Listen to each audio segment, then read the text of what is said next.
he's got away. Saved! Somehow the keeper kept it out. Hey guys, welcome to another episode of the Panenka Show. This is episode 17. I'm your host, Carlos Brathwaite, and tonight my guests are Mr. Patrice Marshall. Hey. And Mr. Tazy O'Reilly. Yeah. This is the last day of the round of 16 matches, and we're going to start with the Argentina-Switzerland game.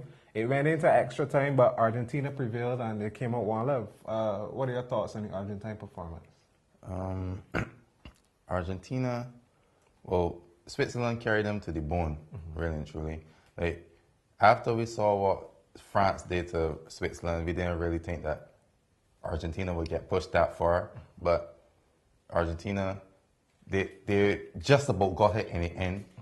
Di Maria, he didn't really have a good game, but he came up with the goods at the end, and that was what was important. Yeah, that's true. Your guy, Lichtsteiner, speaking of Di Maria, Lichtsteiner dallied on the ball a bit too long, and Di Maria, well, sorry, not Di Maria, it was stolen from him, played to Messi, and Messi played Di Maria for the ultimate winner. You must have been screaming at the TV, man, like, come on. I've seen a player from your club team I support struggle like that. I guess Switzerland were playing for penalties. Throughout the game, the center was solid, I would say. Argentina mostly attacked the left back, Dominguez, and it's just that one mistake, one moment, a lack of concentration, and they paid for it. Yeah. The Swiss, they did put up a great fight against the Argentines because we was expecting this to be, even though the Argentines haven't been that impressive, it's still like supposed to be an easy game for them, but they did stick it out to the extra time. Unfortunately, a mistake bring them down. So the Swiss, what they take away from this performance? I mean, they were wasteful in the beginning with some chances, but what did they take away? For me, the Swiss needed to be a bit more clinical. They had a lot of chances. They were able to hit Argentina on the counter. If Dermich was a little bit more clinical, he would have finished the chance that he tried. I don't know what he was trying to do. He tried to chip the keeper, like right there, and the keeper was like, "Oh, thanks." Marbles. Went long with the ball. Then he had another chance too, and he also wasted that chance. And like the Swiss were attacking with a lot of pace and energy, and I was saying, okay, maybe the Swiss may be able to jump the Argentines here, and this is what the Argentines needed in terms of what the team needed to do against the Argentines to win. And if they were a bit more clinical, maybe it would have came off. But Argentina have that star quality that at any moment, they just need like a couple seconds and they're up the field, ball in the back of the net, and there you have it. Yeah. Speaking of the chances and wasteful chances, Jamali, in the end, man, that one could have gone anywhere. He had to hit the post. And I think he was unlucky on the rebound. Yeah. They had should have finished it. I think he probably closed his eyes. But the Swiss, they were wasteful throughout. When the striker went to chip, Romero should have come and cleared that ball. We saw Neuer do it a couple. The sweeper keeper role, yeah. And he didn't make the keeper pay for a mistake. And they paid for their mistake. Yeah, true. Argentines, though, still haven't really got off, you know? It's still like a Lionel Messi and friends. Well, Di Maria in the end, he was trying. What was the stat? I think it's 51 times he lost the ball. Yeah. They still haven't, cohesive. I mean, they're in the quarterfinals, but still. Di Maria is the kind of player, he tries things. We saw he went for the Rabana, it failed. But plenty times that comes off. Sometimes it doesn't. And you do stuff like that and it comes off, then everybody's happy. And it doesn't, you look horrible. But Argentina, their performance, it was not shocking to me. They have not excuse me. They have not lit up the workouts yet. Yeah. And they're just passing and moving, going through the motions, getting it to Messi, taking the odd chance when they can. Di Maria, I don't think he's that kind of player. He doesn't play that flat football, always looking to do something spectacular. A game changer. Yeah. 30-yard shot. That's Di Maria. So I think the Argentine approach to games is taking him out of his element. Yeah. Okay, but speaking of game changers like Di Maria, you still got game changers in Aguero, in Higuain. Aguero's out. Yeah. He's injured. Well, sorry. Well, in former games, but you have these game changers in your squad, and these guys still haven't, you know. For me, the problem is with a lot of those teams that are top heavy, like they have so much artillery up front that they don't believe that they need creativity in midfield, so they tend to play like destroyers or defensive midfielders that like they lack creativity, and all the creative onus is placed on the front players. So they have to create their own chances and score them as well. And to me, that puts a lot of strain on the team, and it makes them a bit more predictable. So what you see happen during the World Cup is everybody putting 2 or 3 players on Messi. In theory, it should free up players for the other, like free up space for the other players. But it hasn't worked out like that. And we see only Messi really scoring. Today, Di Maria scored, yes, but the assist came from Messi. Yeah. So everything is going through Messi. And until they find a way to maximize their talent outside of Messi, they will continue to struggle. Yeah, but Messi, all right, let me say, I just draw out this hypothetical situation in my head. All right, Messi, let me say he gets injured in between today and the days of the quarterfinals. What do you think that says of Argentina's chances? You think they will go and play without a clue? You know, because as Pat said, and as everyone probably agrees, everything is going through Lionel Messi right now. Well, usually when Argentina attack, it's usually with a lot of pace. I saw them in the Copa America a couple of years back. It was just from defense to attack, pace. Right now, what I'm seeing for Argentina, they're slowing down the game, taking it through the paces, involving Messi a lot more, because before they weren't. It was like trying to force the ball to Messi and no end product. Yeah. Like Patrice said, they need a playmaker. And since Riquelme, they're struggling in that department. What about Banega? Ava Banega? But he's kind of an enforcer as well. Not exactly an all-out tackler, more like an anchor man. But they need somebody who can tread the ball. Oh. Yeah. Okay. All right. And on that point, we'll take a quick break, and we'll be back to review Belgium USA. Very exciting game. Stay tuned. This is the Panenka Show. Oh, he's had to clear, he's got away. Save! Somehow the keeper kept it out. And welcome back to the Panenka Show. We'll be reviewing Belgium USA. Very exciting game, very end-to-end game. Another one that went to extra time. Belgium defeated the US 2-1. As I said, a very exciting game. The USA really came out to play, especially in the early stages. They're proving themselves now. The soccer nation is proving itself. Yeah, the USA, it was a very even game, but in terms of like shots and stuff like that, Belgium had them on the back foot for long stretches of the game. And I think USA took too long to get going, because it's only after they went 2 goals down that they really started attacking with real impetus. And then they scored the goal. And then from there, it looked like they could score at any moment now. And a lot of people were saying, well, I hope it goes to penalties, because they want to see penalties.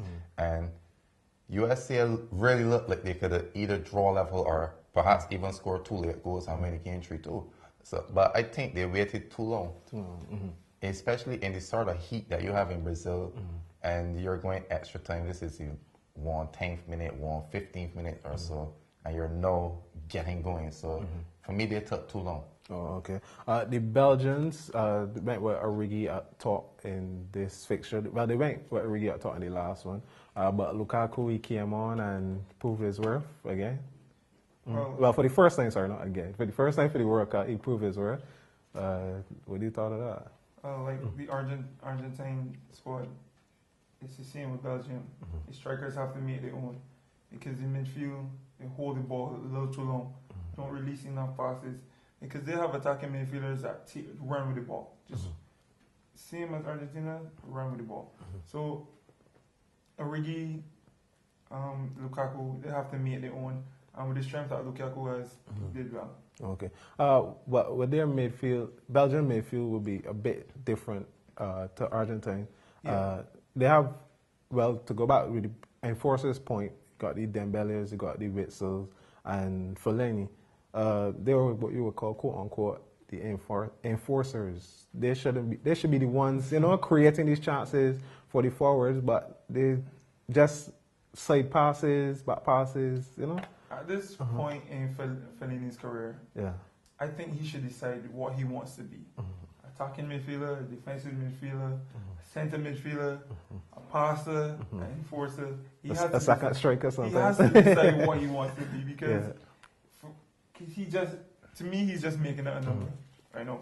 And he will give you that aerial threat as well. But he's just controlling our passing. I mean, you need more from him because we have seen it at Everton. Yeah.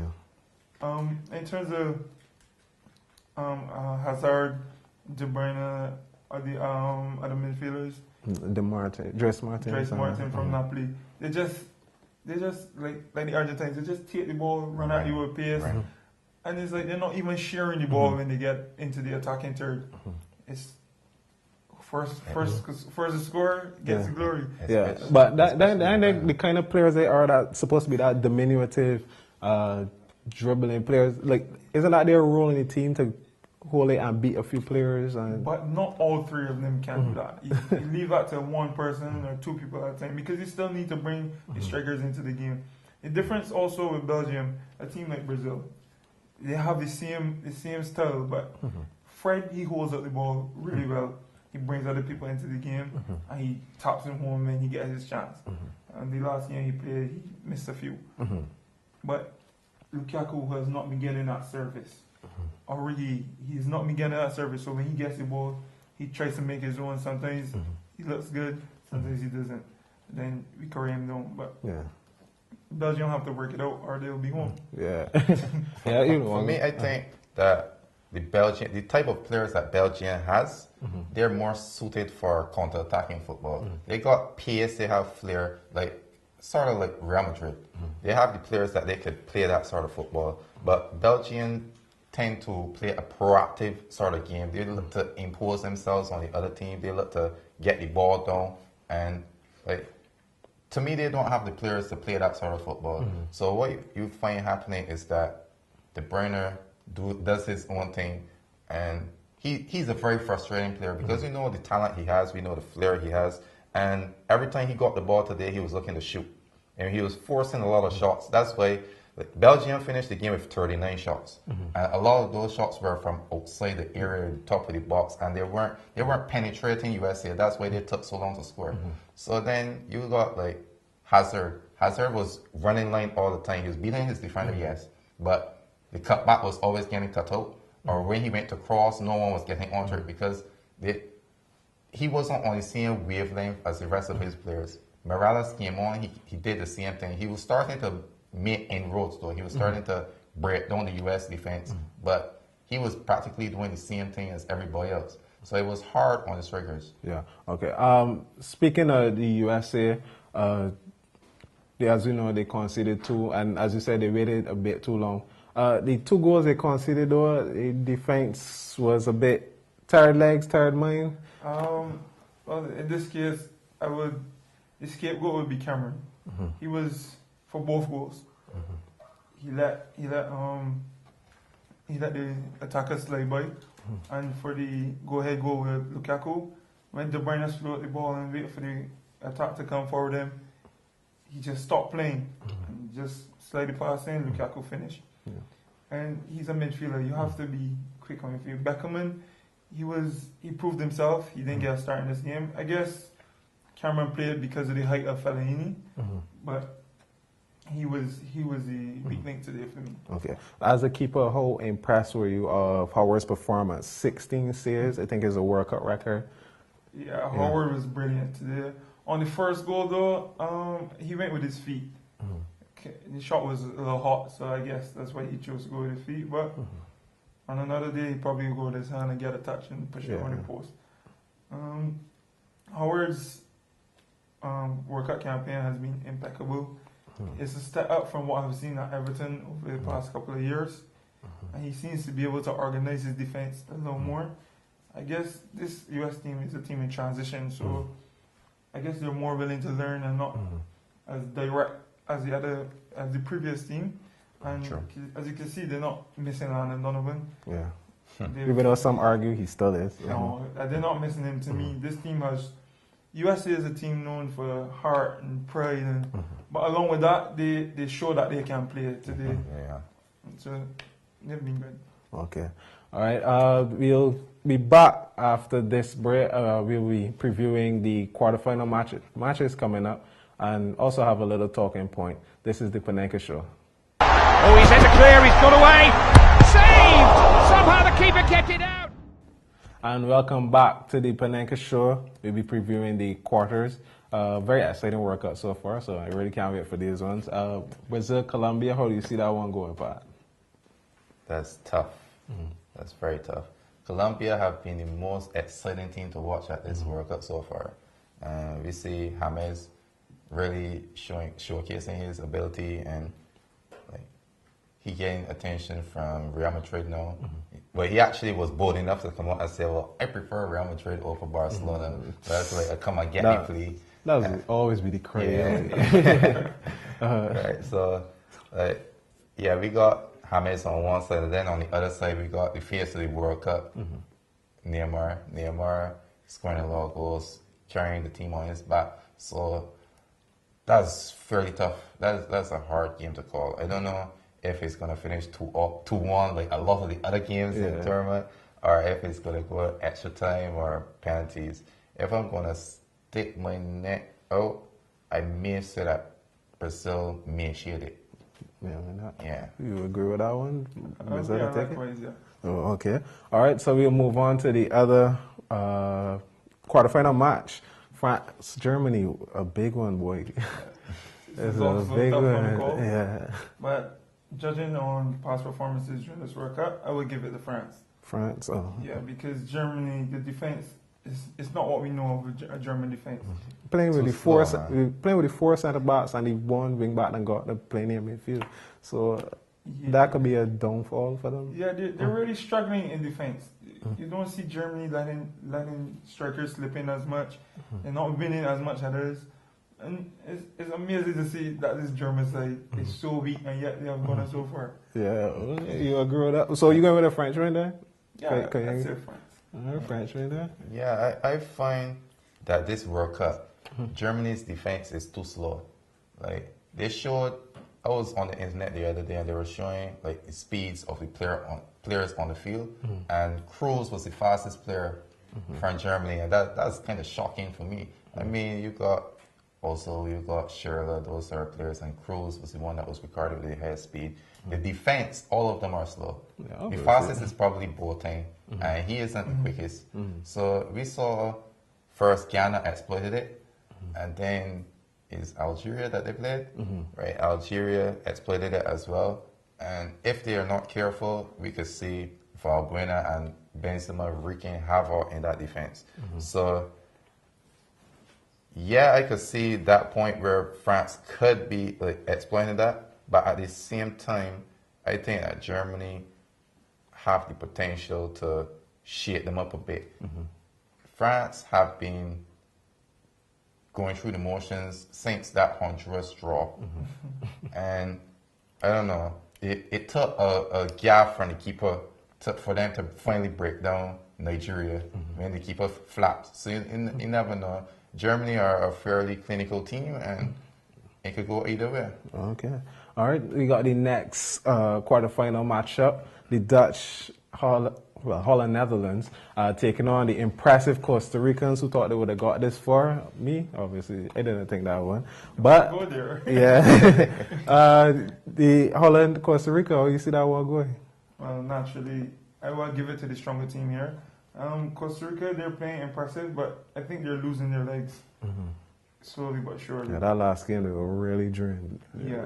Campbell was almost walking. Finished a great penalty as well. Yeah, but I think they're losing their legs. Holland, they have the ability to lose concentration in the defense. So true. So if Campbell is on his game, he could jump them. But overall, I think they will win.